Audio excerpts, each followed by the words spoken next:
All right, guys. So it looks like that, Apple, sorry, not Apple, Microsoft announced its Windows 10 update, which it has some pretty cool features. But really, what I'm focused on is the fact that Windows RT users are kind of, to a certain extent, left out in the cold.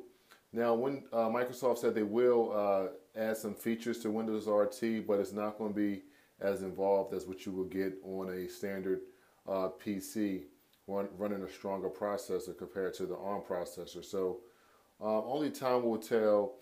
Microsoft is saying Windows RT is not dead, but in my opinion, I think it is. So if you have a Windows RT tablet or a laptop, you might want to consider selling it, or maybe trading in for something else in the near future. But let me know what you guys think about this whole Windows RT and Windows 10 update in the comments below, and I'll be sure to respond.